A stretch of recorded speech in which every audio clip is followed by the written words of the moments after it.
Endilikda yangi tug'ilgan chaqaloq uchun $55,000 beriladi. 2025-yilda tug'ilish darajasi rekord darajada pasayib, bir ayolga 0,87 nafar farzandni tashkil etgan.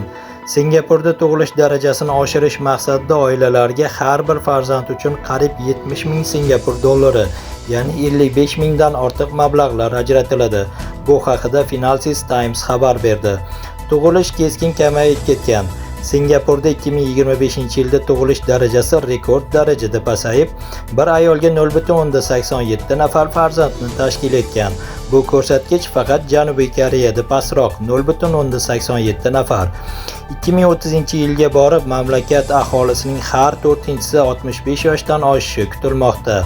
Shu sababli Singapur hukumati farzandli bo'lishni rag'batlantirish uchun oilalarga moliyaviy yordamni kengaytirishga qaror qilgan. Nashrning ma'lumotlariga ko'ra, yangi chora-tadbirlar doirasida har bir farzand uchun 17 yoshgacha turli ko'rinishdagi to'lovlar amalga oshiriladi. Bu qanday ajratiladi? Xususan, bola tug'ilganda oilaga 10,000 Singapur dollari miqdorida bir martalik to'lov beriladi. Keyinchalik uning ta'limini qo'llab-quvvatlash uchun yana 10,000 Singapur dollari ajratiladi. Boshqa yordamlar bilan birga har bir bola uchun ajratiladigan mablag'lar qariyb 70,000 Singapur dollariga yetadi. Hukumat shuningdek bolalarni parvarish qilish uchun beriladigan nafaqalarni kengaytirishni va farzandli oilalarga birinchi uyni joyini sotib olishni osonlashtirishni rejalashtirmoqda. Bir nechta farzandli bor oilalar uchun qo'shimcha imtiyozlar ham ko'zda tutilgan. Singapur tajribasi asosida e'tibor bolani voyaga yetguniga qadar uzoq muddatli moliyaviy qo'llab-quvvatlashga qaratilgan. O'zbekistonda vaziyat qanday?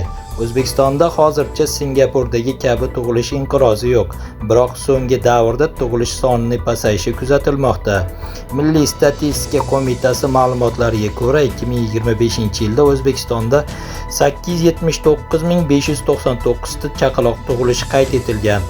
2026-yilning yanvar-iyun oylarida esa 373,4 ming nafar bola tug'ilgan.